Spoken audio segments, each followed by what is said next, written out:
Welcome back to the deep dive. If you're joining us, you're likely someone who wants to, well, really get to the heart of complex ideas fast. Skip the fluff, find the core insight. Exactly. Get those aha moments without the noise. And today we're diving into some really interesting material. You share this concept called becoming God.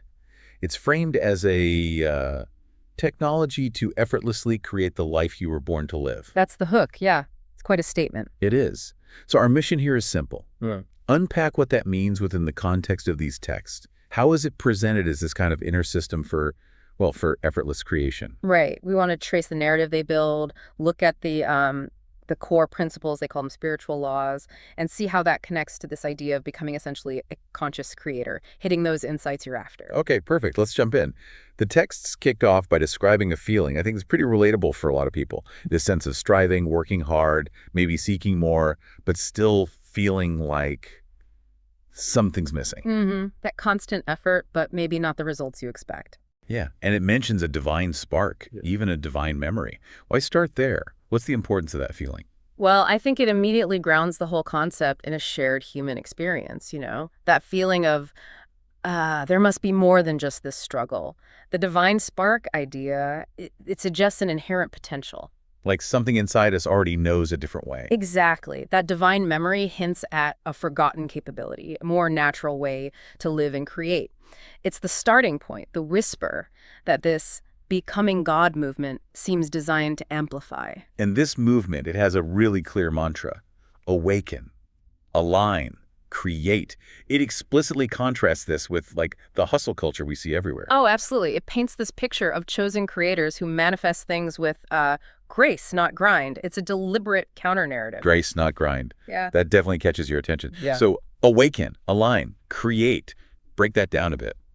Okay, so awaken seems to be about recognizing that inner potential, that divine spark we just talked about, waking up to who you really are, fundamentally. Right. Align is then about getting into sync, into harmony with that inner power, maybe with universal laws or rhythms.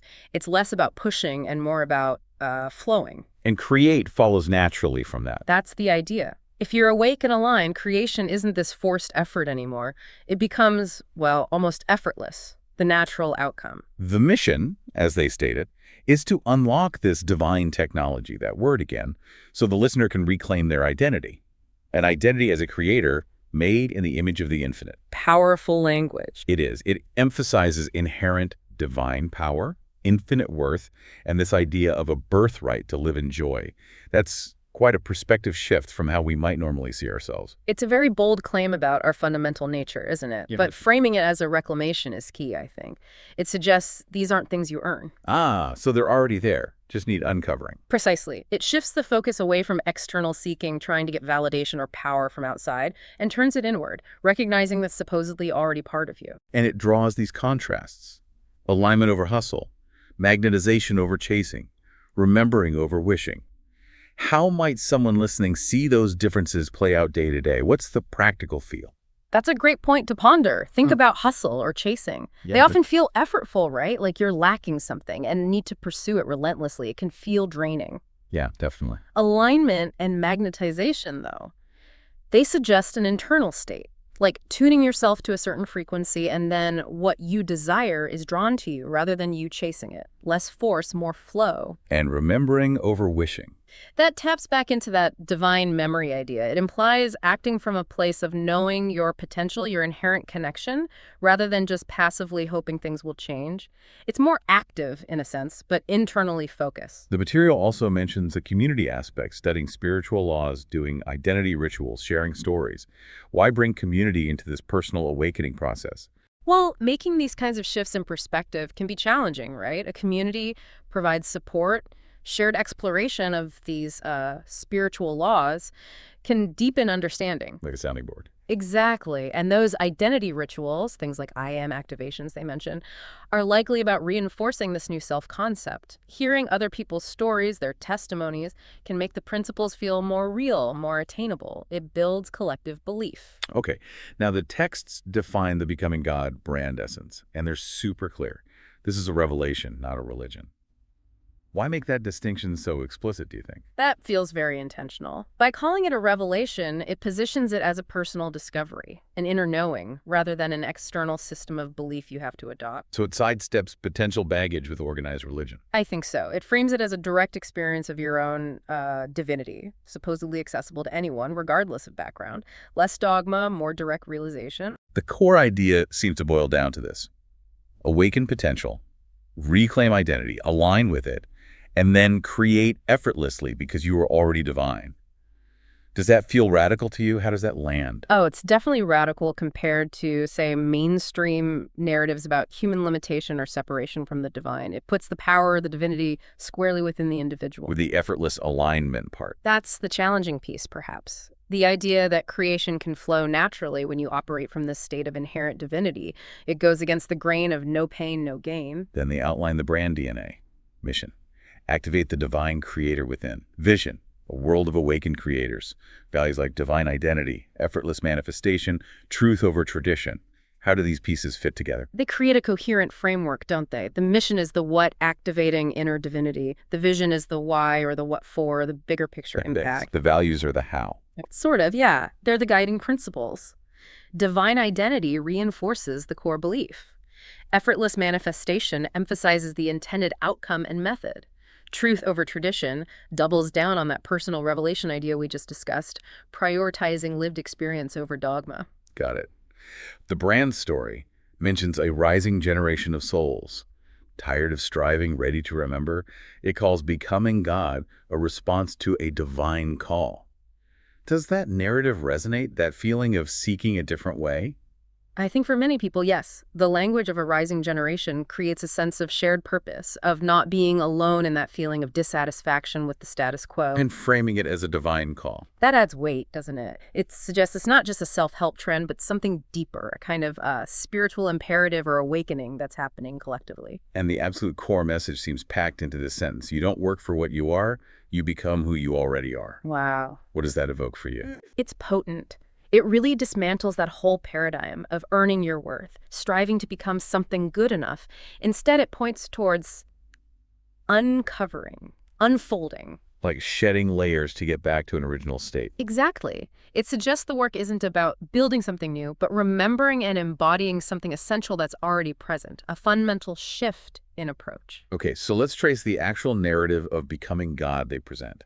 It starts, again, with questioning struggle, feeling that pull of divine memory. Then comes the spiritual revelation. Right, the big one. Which is described as the simple but revolutionary truth that you're not separate from God, from source. You are the source in form.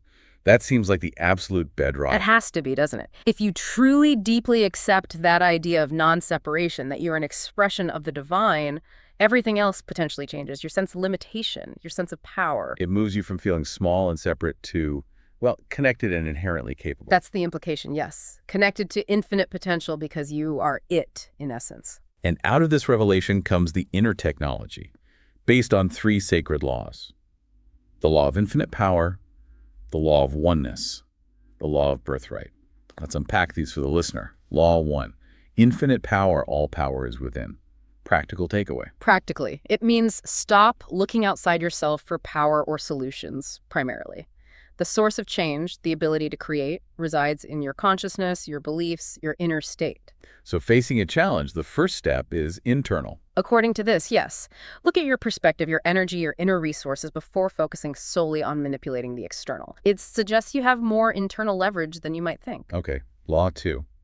Oneness, no separation from source, from everything. Yeah. How does grasping that change your view? Well, it dissolves that feeling of being alone, isolated, or disconnected, doesn't it? It promotes a sense of belonging, of being part of a larger whole. And for creation. It means you're not trying to pull something from a distant god or universe. You're working with the very fabric of reality that you're part of. It could foster trust, empathy, a sense of flow. And law 3, birthright. You're born to manifest with ease. Abundance, peace, joy are your natural state.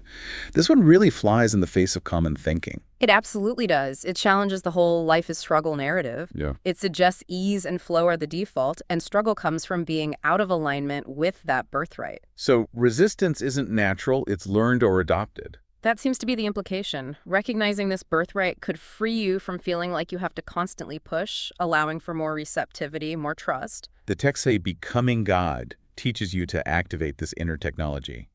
What does activation look like in practice? What shifts internally? Activation seems to involve a conscious identity shift, really owning that divine nature, moving beyond the limited self-concept. It means understanding these three laws not just intellectually, but embodying them through conscious choices, perhaps.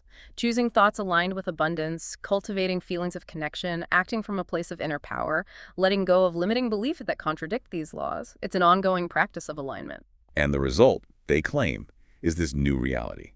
Money flows, love aligns, purpose unfolds, miracles become normal, all by living as if you already are this divine creator. That's a big promise. It is a very compelling vision. It suggests that by changing your inner landscape, your identity, beliefs, alignment, your external reality will naturally transform to reflect that, shifting expectations, allowing greater flow. And this section ends with an invitation. Soul remembrance, conscious creation, and embodying your power to bless the world. That last part feels important. Very important. It lifts it beyond just personal gain, doesn't it? It suggests this awakening isn't just for you, but enables you to contribute positively, to use your creative power for the good of all. It adds a layer of service, of purpose. Right, it's not purely self-focused. Okay, let's dig deeper now into this idea of becoming God as the technology to effortlessly create. This metaphor of an inner manifestation technology or a divine operating system within the soul, it feels central. It really does. It's a powerful way to frame it. Like, you come pre-installed with the software for creating your reality, but maybe we've forgotten how to use it, or we're running old, inefficient programs based on limitation. And the world teaches us to rely on external effort, the hardware maybe, instead of this inner software. That's a good analogy, yeah. This inner system, according to the texts, operates on different principles: alignment, belief, frequency, not just brute force effort. It needs understanding and conscious activation. And the three spiritual laws are the operating principles of this software. Let's quickly revisit them through this tech lens. Law 1. Infinite power, pure consciousness containing everything. How does seeing it this way affect limitations? If your core operating system is connected to, or is, a field of infinite potential, well, then limitations become constructs, programs you're running, rather than fundamental realities. You have access, theoretically, to infinite resources within that consciousness. Okay. Law 2. Oneness, you're an expression of divine intelligence creating Anika. How does that empower you as the user of this tech? It means you're not just a user, you're also kind of co-programmer. You have the same fundamental creative capacity as the source because you're part of it. It shifts you from passive recipient to active creator, using the system's inherent intelligence. And Law 3, birthright to manifestation, abundance, peace, joy are inherent. How does knowing this change how you interact with the system, how you receive? It changes the default settings, maybe. If abundance is your birthright, your system's natural state, you stop running programs of lack or unworthiness that block the flow. You become more open to receiving the output, trusting the system to deliver. So what specific functions or modules does becoming God activate in this inner OS? What are the key upgrades? Okay, based on the text, it seems to activate a few things. First, spiritual identity recalibration, upgrading your core self-ID from limited human to divine creator. Like changing the user profile? Kind of, yeah. Second, the effortless manifestation blueprint, learning to use the inner tech, the alignment features, instead of just manual effort. Third, energetic sovereignty, reclaiming your power source, running off your internal connection to source, not external validation. Less reliance on outside power grids. Exactly. And fourth, automatic alignment, where attracting desires becomes more natural, like the system defaults to flow and synchronicity once you're running the right programs. It's presented as a spiritual interface for creating from divine identity, leading to ease, flow, and normal miracles. That phrase again, normal miracles. What does that really signify? I think it signifies a reality shift. Once you're operating fully from this alleged divine OS, aligned with these laws, things that previously seemed impossible or miraculous just become the way things work. The expected natural outcome of using the system correctly. Synchronicity becomes normal, abundance becomes normal. It implies a pretty profound transformation of everyday experience. That's definitely the promise. Okay, this brings us to the final piece. Becoming a God through alignment. It explicitly says accepting these laws leads to effortless manifestation via direct alignment with the God of the universe.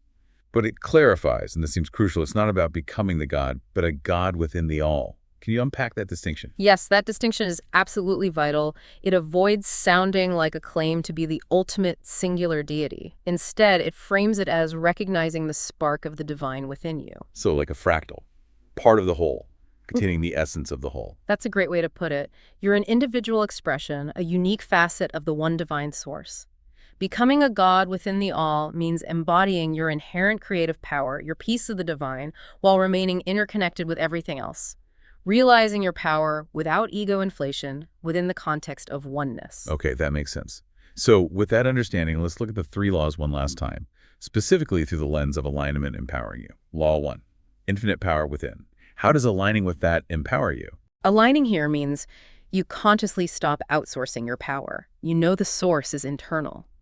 So alignment becomes the practice of cultivating that inner state, focusing your thoughts, managing your energy, trusting your intuition, knowing that's where your creative capacity lies. The infinite now part reminds you this power isn't historical or future, it's accessible right now. You tap into it moment by moment. Right. Alignment is accessing it consciously in the present. And aligning with law 2, oneness. Hmm.